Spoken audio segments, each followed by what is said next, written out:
Welcome, I'm Tommy the Keyblade Master, and this is my channel. On this channel I've been doing my top 5 Castlevania games for the month of October. I finally scared off that old fart vampire who's been criticizing some of the newer games I've put on the list. So I wonder what number 2 will be.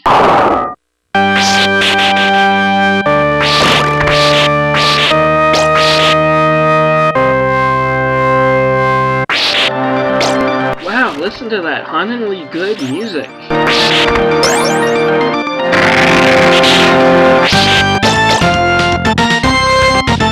Well, that proves just one thing to me. The next game on my list has gotta be Castlevania Chronicles. I mean, think about it. I get to do another Castlevania collection full of reviewing both the classic counterpart and the original all over again. This is going to be so fun. I mean, after all, is there any other better Castlevania game that has the theme of Simon Belmondo in it? I think not. Unless the game is Super Castlevania 4. Ooh. Of course I'm kidding when I say Castlevania Chronicles would be number 2 on this list.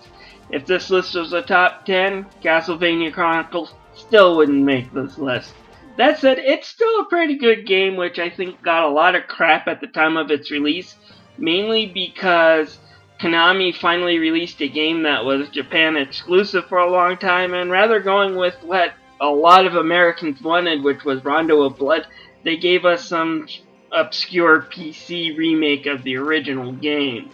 Still a great game, still worth checking out. It's $6 on the PSN, but it's nowhere as good as the game I'm putting on my number 2 spot. It's time to review Super Castlevania 4 for the Super Nintendo. The story in Super Castlevania 4 is incredibly simple.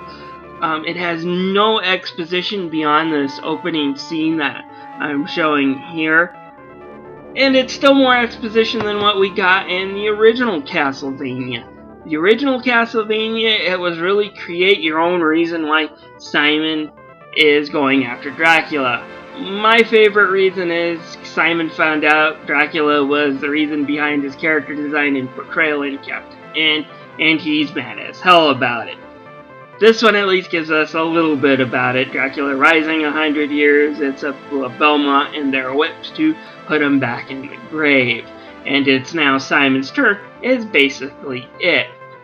Now there is some discussion because it does say once again Simon Belmont is out to destroy Dracula, whether this is a sequel to Castlevania 2 or if it's just a retelling of the original. In the official timeline, it's not listed, so it's actually supposed to be a remake of the original. My big question though is, where the heck did they decide that Simon had red hair in all the newer games? If there is any story to speak of, it's through these little map scenes between stages where you see what your next area is going to look like and where you're traveling as you advance towards Dracula's castle. Now these scenes get a little weaker once you get into Dracula's castle, mainly because it just becomes a generic picture of the castle itself. Still, you know, it's pretty good storytelling with that exposition, and I kind of like the idea that, you know, you have games that don't have a lot of exposition in them. It's something that's kind of lost these days in video games. What can I say about the graphics in this game, other than they're gorgeous? Despite the fact that this is the first 16-bit Castlevania game and a very early one for the Super Nintendo, I would say this game has held up the best among the Castlevania games of this time when it comes to pure looks. Look at the opening scene where you just look out over the area that Simon has to traverse just to get into the castle, and you see him wave that whip, and then just the opening area here where you see that skull in the background. Compared to what we got on the NES, this was beautiful. Simon's well animated, he's a very large character, but he doesn't take up too much of the screen, and he moves very fluidly. The enemies for the time were large and well animated, and despite the fact that some of the other 2D Castlevanias on more powerful systems did a better job making them look better, they still stand the test of time. The backgrounds look great. Look at, you can see the horses moving as you pass through this haunted stable. It's just a really great looking game, and let me get even more into some of the backgrounds. Take a look at this. I remember watching an episode of GamePro on television when I was a kid when they did a review on this game and just having my jaw dropped. It would be several years before I would even get a Super Nintendo, but just the looks of this game kind of made me drop my mouth. This was nothing like I saw in my old NES when it came to the Castlevania games. It's just a really beautiful set piece using some of the Super Nintendo's Mode 7, I do believe. And while not all the backgrounds are complex at this, some of them are actually pretty simple, almost NES looking. They all do the job well and really add into the experience of this game. The music in this game is just outstanding. Probably the only way the music could have been better if it was released on a CD instead of a cart. Just listen to the theme of Simon Belmondo, which I played earlier from the first stage. It's just really great.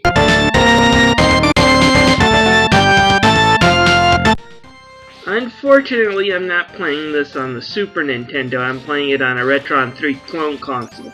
And I don't think the console does a really good job of replicating Super Castlevania 4's music. I haven't had a complaint about it with all my other games, but it really does seem to make the music a little drony. It sounds a lot better when you play it on the actual console, trust me, but it's still really great. Even when it's not being these really loud themes, and it's trying to be more subtle and quiet, it still works. Take a listen to this waterfall stage theme. The music during even some of these quiet scenes is memorable and really good because it just fits the atmosphere perfect without being too overdramatic. Again, one of the best scores Castlevania ever had, and if you're wondering about Bloody Tears, Vampire Killer, and all that, they don't really make an appearance until later in the game, but when they do, they sound great. Listen to Bloody Tears.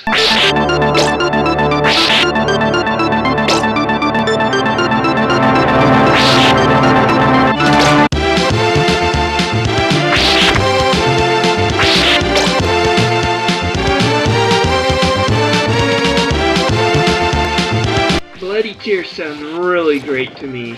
So all in all, really fantastic soundtrack. What's really nice is they did a great job on some of the sound effects, the monsters crumbling, the bones breaking, things just falling apart at your feet as you walk over them. It really is a great soundtrack. It complements the excellent graphics. All in all, on a technical aspect, this game really does not feel to be over 20 years old, but it is. Now let's talk about the excellent gameplay in Super Castlevania 4. It really is a perfect game. Now, a lot of people will say this is the easiest of the classic Castlevania games, and they're right. But it's not because Konami feels like it dumbed down everything, it just feels like Konami made everything perfect. This game marks the first time you have full control of Simon's whip. You're able to whip diagonally, you're able to whip upwards, downwards when you're jumping. You can even allow it to fall and flail enemies, which does come in handy to some of the rather tricky boss fights you might find yourself in. And speaking about the bosses, while not all of them are uber challenging, they're all really fun and each with distinct attacks and patterns, and based off different monsters. This golem here, for example, starts off super huge, and as you whip him, he starts shrinking, but he still manages to have blocks collapse on you, so you have to kind of move around to beat him. But when you beat him, it's really cool. Remember, kids, the bigger they are, the more they have to shrink when you kill them. As for the stage design, it is top-notch. Most of the cheap deaths that you encountered in the original Castlevania NES games are greatly reduced until the later levels, at least. As far as themes, they're all really good. While the opening themes that have you crossing through rivers and cemeteries to get to Dracula's castle are all really great, the real themes don't start until you get in. You got this haunted dancing hall that you see here in one area. Then you go into a library filled with ghosts and moving armor and haunted books. It's just a really great theme. Finally, after a few more stages, you'll encounter the Count's Gold Mine, which would make even Scrooge McDuck have nightmares. Yeah, this Count's Gold Mine here has a lot of money bags to be collected from the candles and stuff. So there's plenty of points that help earn extra lives in this area. However, this area is also really tough, although not the toughest in the game. If I do have to list the one con in this game, there is one area that's almost unbeatable. And no, it's not Stage 8, although the booby trap that Simon triggers to get to this area after beating a boss is kind of the game's way of saying the gloves are coming off and we're going to beat the crap out of you old school style. This stage is still fair. It's harder than heck, but it's still fair. When you die, you legitimately die, and despite the amount of one-hit kills from the spikes and from the poison, it still feels like it's your fault. No, the area that's broken actually happens on the very last level.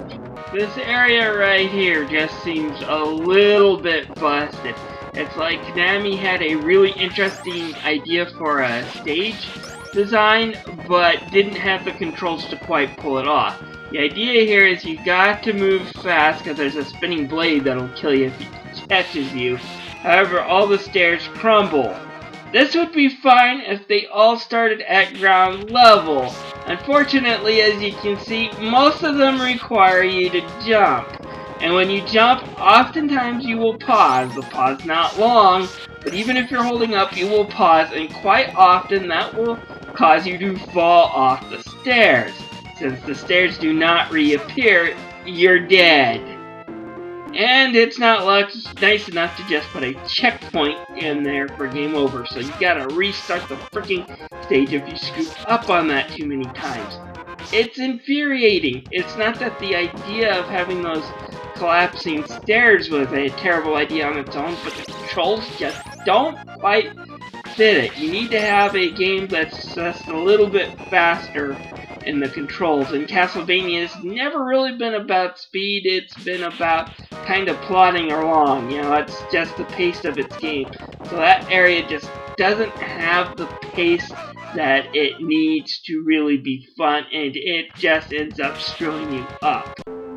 Fortunately, the game does have a password system that just lets you skip past that area and move right on to the main battle against the Count himself. Taste my whip and cheat codes, you undead bastard. Anyways, despite that one area, Castlevania 4 is about as perfect as you can get from an action game.